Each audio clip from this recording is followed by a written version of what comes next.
Joining us now, Pete Snyder. Pete Snyder, and Pete is ran for lieutenant governor 2013. Very dialed in to Virginia politics. He's on the West Coast. He's doing the bee thing with his daughter.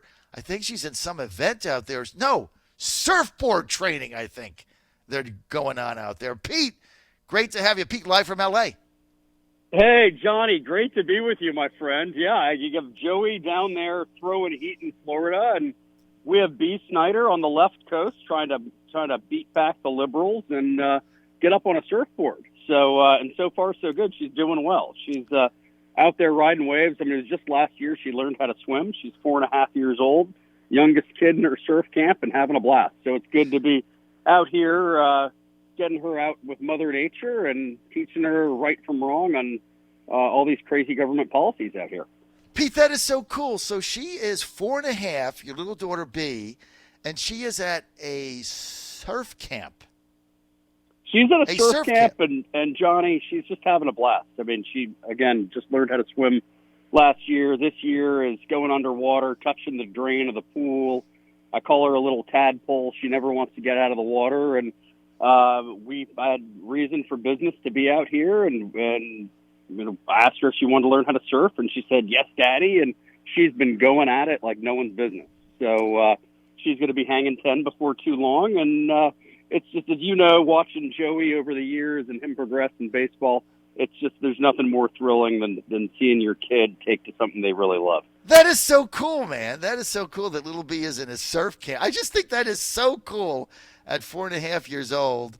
And, of course, you live in Central Virginia now, right? You're in the Charlottesville area. I do, yeah. We bought a place in Charlottesville and are in the process of porting the family down there. We still are in Alexandria, and I still have Disruptor Capital headquartered in Alexandria. But, yeah, now have her down in Charlottesville in school, and she's just been having a great summer overall. So, but there's no beach in Charlottesville. None to speak of. None to speak of. You got to go. You got to drive the other way towards Virginia Beach. There's plenty of surfing down there. And yeah, God and Thomas Jefferson were not able to work out a beach in Charlottesville. It's plenty gorgeous, but we have her out here, and she's having fun, and she's going to be shredding up Virginia Beach before too long. Too cool. All right, Pete Snyder with us, ran for lieutenant governor, Virginia, 2013.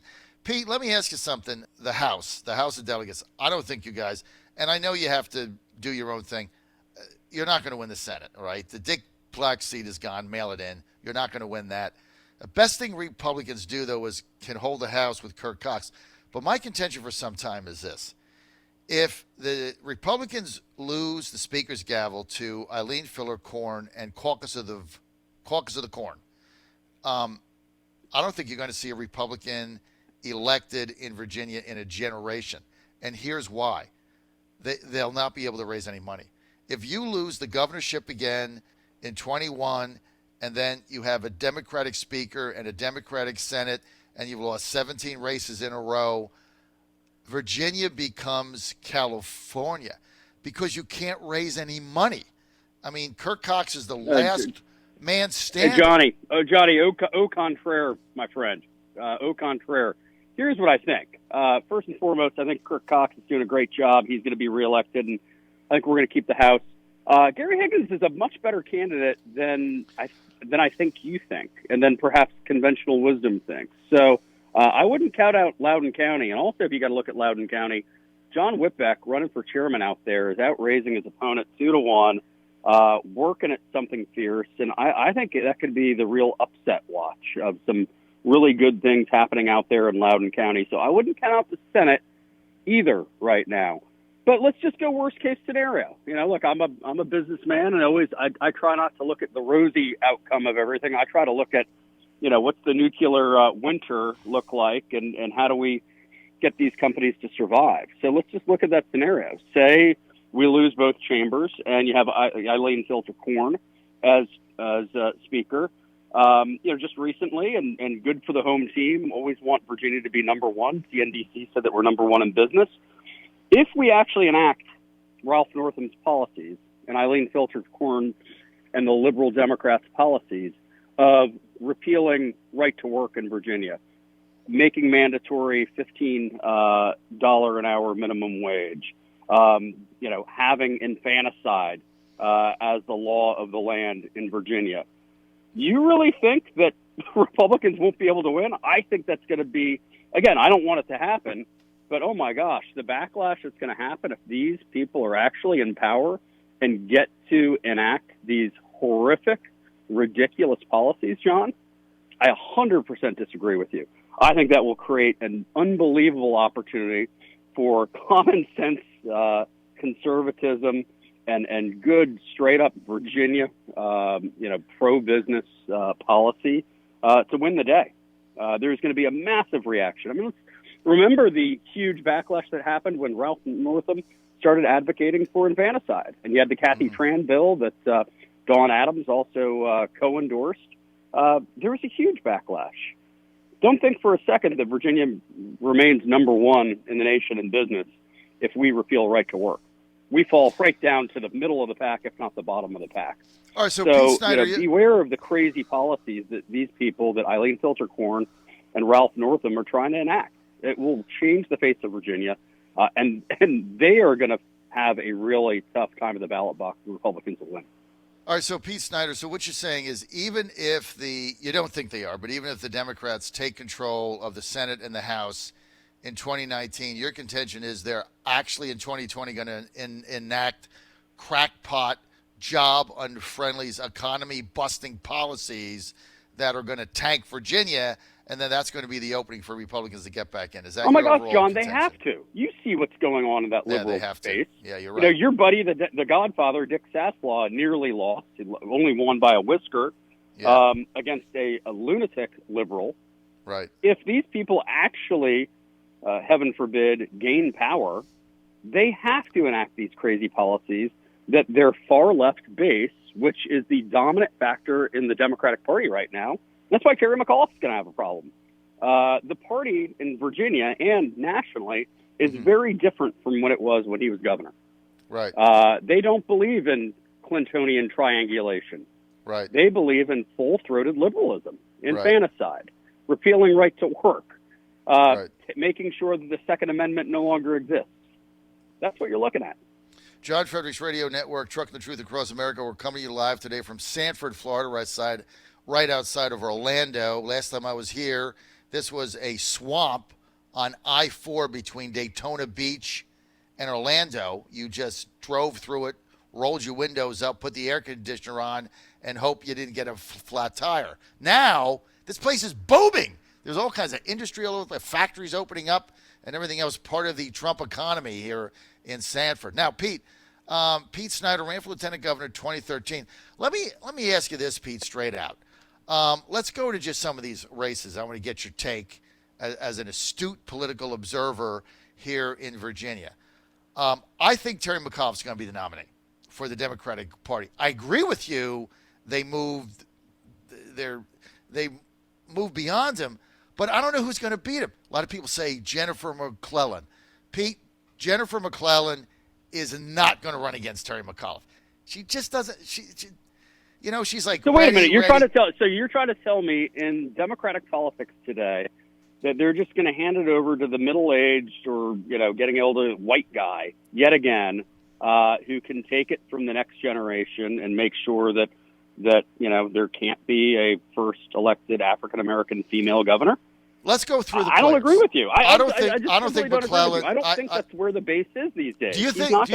Look, he may win the nomination, and but you got to give. Look, Terry McAuliffe is a political animal. That's what he does. That's what he likes. He's going to make a deal. But I doubt he's going to have an unchallenged path to Jennifer the McClellan. If that's what he wants to do. And look, if Terry McAuliffe were where the Democratic Party is today, he'd be running for president. I know that.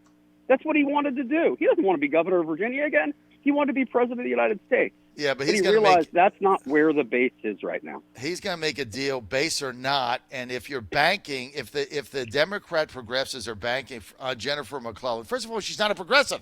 That's number one. Everybody's saying Jennifer McClellan. She's not even a progressive. She's on the moderate wing of their party, and she doesn't get involved in any of the crazy stuff.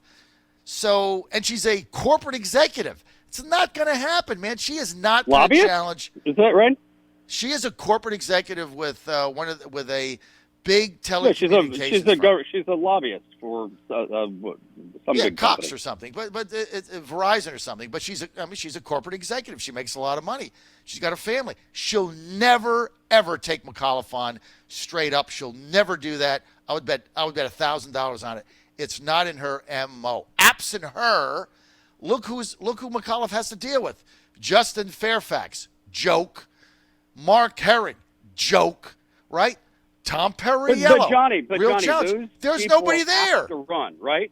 I mean, think about it. Justin Fairfax has to run. He has to He's litigate gotta run. this thing out, I believe. He's got to run for governor. And same thing with Herring. He said he's going to. He's got to run. Herring's got to run. McAuliffe can't make a deal with Herring. You're right. He can't make a deal with Fairfax. Fairfax, for his own career, win or lose, has got to run. You and I agree on that. McAuliffe's going to beat both of them like schoolboy drummers.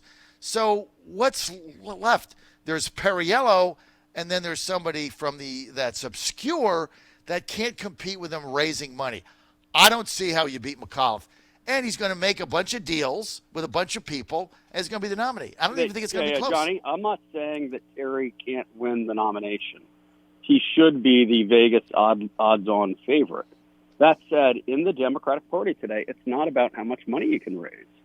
It's not. You see it time and time again around the country, and even in the 2020 presidential.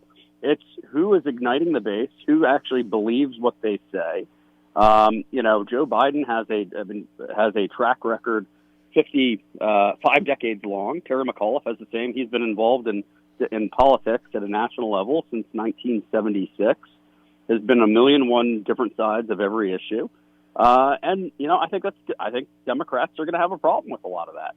Doesn't mean that he won't win the nomination, but is a very, very different place.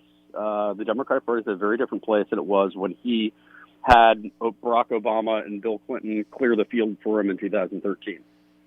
Well, that's and then true. barely won in a really good year for Democrats. My point is there's nobody to challenge him with any onions except for Tom Perriello, who's really tough. And maybe you get Tom in there. Maybe he'll give him a run for his money. Fairfax can't. Herring can't.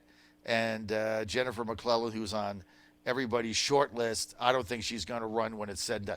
She'll run if it's her by herself or there's a couple other people, but she's not going to run against McAuliffe. No way, no how. That's what I predict.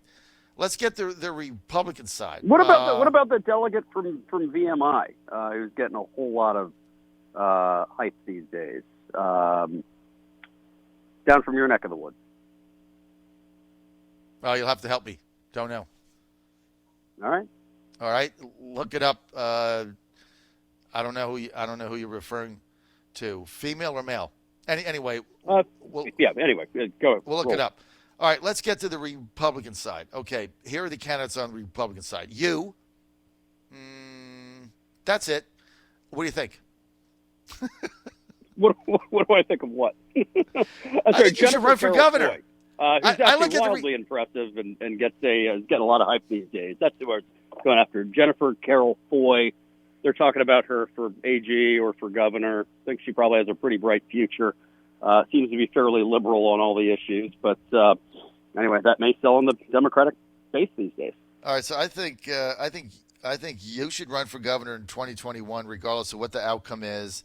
I think if you do that, businessman, entrepreneur, outsider, Northern Virginia, great conservative track record, support within the grassroots. I think if you run, I think you're going to be the Republican nominee. I can see this thing being a Snyder McAuliffe. Now, tell me that wouldn't be an epic race, Pete. Come on, tell me. Johnny, there's a lot of miles in between now and then. I think the Democrats have to navigate their field. There's no doubt that Republicans will have a contest of some sorts. We got to keep both chambers, or at least one, but I think we have a great chance of keeping both chambers right now. And Joey's got to win a World Series. I mean, That's what we're talking about. All right. Here, Well, I don't John. think We've you got to hold a the lot. Senate. We've got and I know you got we're to. a lot of miles ahead. I hear You're what not- you're you're saying. not gonna- I appreciate what you're saying and what your listeners are. You mentioned that Cornerstone was a founding partner of the John Fredericks Radio Show. I think Disruptor Capital was as well, buddy. We're Disruptor our Capital. I kind of forget about that. Disruptor Capital, founding sponsor as well. And when am I going to get something from the pig rig again? I'm kind of missing my pig rig. You know what? Hey, Johnny, I am thrilled that you brought that up because I do want to. We'll get you all the details in the future, but let your listeners know. I'm teaming up with the RSLC, the Republican State Legislative Council, that is really the big fundraiser nationally for making sure that we have our state houses that are doing the right thing and under Republican control and having conservative pro-business legislation going through. We are teaming up to do what I think will be the biggest political event for Republicans this summer on the 24th of August. So mark your calendar. We need you out there. I think I talked to you about this before. We'll probably do it in Richmond or around Henrico, but the pig rig will be back. So RSLC and I am putting together a pig rig barbecue for all of our candidates. We're inviting all of our candidates from across the Commonwealth to come. Speaker Cox is confirmed to be there as well. We'll get you all the details. I think it's going to be probably around 4 o'clock in the afternoon. Let people do their door knocking and come on out for some great barbecue and give a platform to all of our terrific candidates across the Commonwealth and raise some money and make sure that we can deliver majorities yet again. 2021. So pig rig details coming to you, but we'll make sure that you're plugging that every single day between now and the 24th of August. Buddy. I can't wait. When you give me the details, I'll do a 2021. My prediction right now, McAuliffe v. Snyder for Virginia. That's going to be the two gubernatorial nominees. I've already placed my bets on Predict It, and I'm going to get a windfall come the middle of June 2021 when the two candidates are Snyder versus McAuliffe. It's going to be an epic battle. Epic battle. And you got to remember, Terry McAuliffe only beat Cuccinelli by 2 points, and that was probably the worst candidate in the history of Virginia politics since, the Commonwealth was founded in 1750. Johnny, I don't agree with that. Ken nearly threaded the needle. He was outspent, I think. Worst candidate ever. 13-1, 9-1, something like that. Look at Ken doing really good things for the country right now. I mean, Ken and your favorite president seem to be getting along like a buddy cop movie these days, right? Yeah, this is like Lethal Weapon. Meantime, Ken Cuccinelli single-handedly destroyed the Republican Party for 30 years. Oh, so that's a bunch of crap. He's got to make some amends to that. Single-handedly destroyed it. But we're coming back. John Fredericks Radio Network. Pete Snyder, thanks for being with us. More information. Thank you, Johnny. Keep on throwing the heat, buddy. Come out Go to the 24th of August. disruptorcapital.com.